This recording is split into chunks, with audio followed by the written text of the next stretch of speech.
নমস্কার বন্ধুগণ, পূর্বে আমি আপনাদের শ্রীমদ্ ভগবদ্ গীতার ২য় অধ্যায় সাংখ্যযোগের 10টি শ্লোক বিশ্লেষণ করেছিলাম। সেই 10 নম্বর শ্লোক বিশ্লেষণ করতে গিয়ে আমি আপনাদের বলেছিলাম অর্জুন যুদ্ধ করব না বলে নীরব হয়েছিলেন, মানে চুপ হয়ে গেছিলেন। এরপর শ্রী ভগবান তাহাকে কি বলবেন সেটা আমরা আজ জানতে পারবো। তো শুরু করা যাক। 11 নম্বর শ্লোক। এই 11 নম্বর শ্লোক থেকেই শ্রীকৃষ্ণ অর্জুনকে আত্মতত্ত্বের উপদেশ দিয়েছেন, সেটা আমরা আজ জানব। শ্রী ভগবানও বাচ অশোচ্যানন্য শচুস্তং প্রজ্ঞাবাদাংশ্চ ভাসসে গতা শুনংশ্চ নানু শোচন্তি পণ্ডিতা। শ্রী ভগবান বলিলেন, যাহা দিগের জন্য শোক করা উচিত নয় তাহা দিগের জন্য তুমি শোক করিতেছ, অথচ প্রাজ্ঞের মতো কথা বলিতেছ। পণ্ডিতগণ মৃত বা জীবিত কাহারও জন্য কখনো শোক করেন না। ন তেবাহং জাত নাশং ন তং নেমে জনাধিপা ন চৈব ন ভবিষ্যাম সর্বে বয় মত পরম। পূর্বে আমি কখনো ছিলাম না এমন নহে, তুমি কখনো ছিলে না তাহা নহে, বা এই নিপ্রতি গণও ছিলেন না ইহা সত্য নহে। এই দেহ ধারণের পূর্বে আমরা সকলেই নিত্য আত্মরূপে বিদ্যমান ছিলাম। এই দেহ ত্যাগের পরেও যে আমরা কেহ থাকিব না ইহাও নহে। বর্তমানে দেহ সত্ত্বেও আমরা নিত্য আত্মস্বরূপে বিদ্যমান আছি এবং দেহান্তে মানে দেহের অন্তে ভবিষ্যতেও নিত্য আত্মরূপে বিরাজমান থাকিব।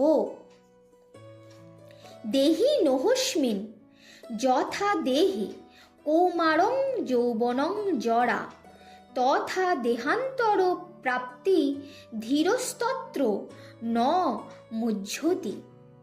যেমন দেহির মানে আত্মার এই দেহে কৌমার, যৌবন ও জরা ক্রমে উপস্থিত হয়, তাহাতে দেহির কোনো পরিবর্তন হয় না, আত্মার কোনো পরিবর্তন হয় না।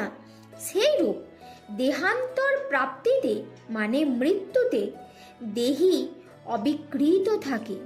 মৃত্যু দৈহিক বিকার মাত্র। এই জন্য দেহান্তর প্রাপ্তি বিষয়ে জ্ঞানীগণ মোহগ্রস্ত হন না।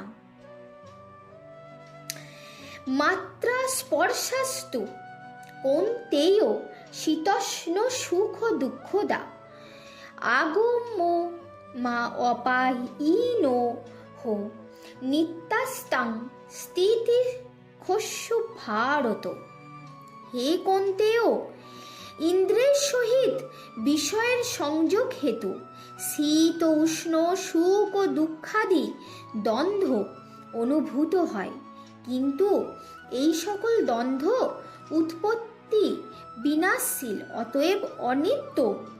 হে ভারত, হর্ষ বিষাদ শূন্য হইয়া অপ্রতিকার পূর্বক এই সকল সহ্য করো।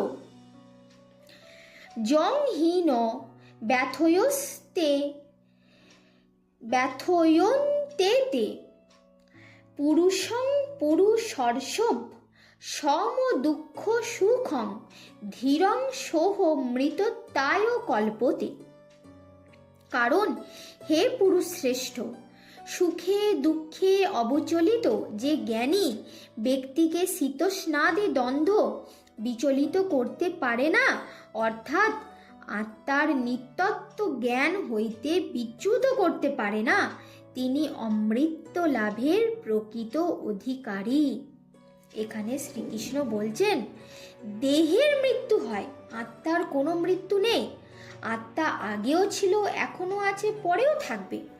আত্মা অবিনশ্বর, আত্মার যৌবন নেই, আত্মার জরা নেই, আত্মার শৈশব নেই, কিচ্ছু নেই।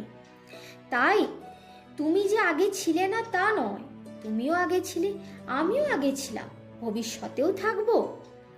তো সেই জন্য দেহের বিনাশ হলেও আত্মার কোনো বিনাশ হয় না, এটাই শ্রীকৃষ্ণ বলছেন। তো আজ 15 অবধি থাক, 16 থেকে আমরা পরের দিন আলোচনা করব।